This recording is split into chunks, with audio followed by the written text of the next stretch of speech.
2020, Iowa saw its highest turnout ever for any election, despite the pandemic. There's been no credible allegations of voter fraud from the Iowa election, or even really any non-credible ones. There hasn't even been any major allegations of fraud, even made-up bogus ones. I mean, Trump won Iowa in 2020, so did beleaguered Republican Senator Joni Ernst. Because Republicans won in Iowa in 2020, that is presumably why Iowans never had to endure one of those weird Rudy Giuliani sideshow press conferences and hearings that happened in all the swing states that Trump lost.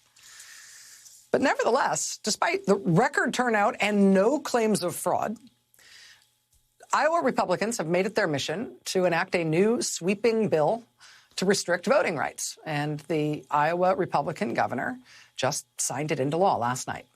Today, Democratic voting rights attorney Mark Elias filed a lawsuit challenging that new law in Iowa. That filing today points directly to the irony of Iowa Republicans trying to fix an election system that even they say is not broken. This is actually really good. Listen, it says, quote, "The bill's sponsors do not deny that Iowa's elections are secure. Instead, they've asserted that additional measures are necessary to reassure Iowans, who turned out in record numbers in 2020, that this is the case. But to the extent any Iowans are concerned about the security of the state's elections, it's the result of efforts to plant and sow baseless mistrust, not because there's any evidence that the integrity of the state's elections are legitimately in doubt." Joining us now is Mark Elias, Democratic voting rights attorney. He's the founder of Democracy Docket. He brought this case against Iowa's new election law. Mr. Elias, it's nice to see you. Thank you for making time. Great to see you again. Let me just ask you first if I've screwed any of this up in the telling, or if that's basically the lay of the land with this Iowa challenge that you filed and with their new law. As usual, you're exactly right. The Republicans have gone out in search to find a problem that doesn't exist. They have passed a suppression law that, no matter what else they call it, is just a suppression law. Have you received any response from the state since filing this lawsuit? What should we anticipate in terms of public-facing back and forth now that you've sort of joined this fight with them? Yeah, we haven't heard anything back from the state yet. You know, at some point, I assume they will respond to the lawsuit, and then we'll go from there. You know, the fact is that Iowa had good, clean elections this November, as they have in the past. And without any reason other than to make voting harder, Iowa made voting harder. And that's the bottom line. And in doing that, they have disadvantaged our clients, and they have disadvantaged the voters of Iowa. Mark, one of the reasons I wanted to talk with you tonight is because I feel like you have been impassioned in the last few weeks about the real threat, the severity of the threat coming from all of these Republican-controlled states that are passing one after, or that are at least moving one after another bills to make voting harder. And I know this is a fight that you have committed yourself to for your whole career, and this is something in which you've actually had a lot of success. But I feel like I'm reading in your public-facing statements real alarm about the amount of damage that can be done to the democracy right now by all these states pursuing all these different paths. Rachel, it's just different this time.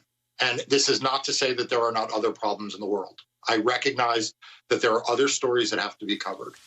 But I am begging America and the media to pay attention to this. Right now, we are facing an avalanche of voter suppression that we have not seen before, at least not since Jim Crow, in state after state. It's not just Iowa. It's not just Georgia. It's not just Arizona. It's also Montana. It's also Missouri. It's also Florida. It's also Texas. The list goes on and on. Donald Trump told a big lie that has led to a assault on democracy in the Capitol on January 6th. The assaults we're seeing going on now in state capitals with the legislatures may be less deadly and be less violent, but they are every bit as damaging to our democracy. If this is a national avalanche of voter suppression, as you describe it, is there a national response that is warranted from people who want to fight against this kind of voter suppression? Obviously, you're taking this on at the granular level. When Kim Reynolds in Iowa signed this bill, that became the first of these voter suppression laws actually signed into law, despite all the other ones that are moving and moving fast in a lot of states. You were Johnny on the spot and filing a lawsuit instantly. against it. You are fighting granularly. You're fighting on those front lines. What can happen nationally, or what can happen at the state level by non-lawyers, by citizens who care about these things?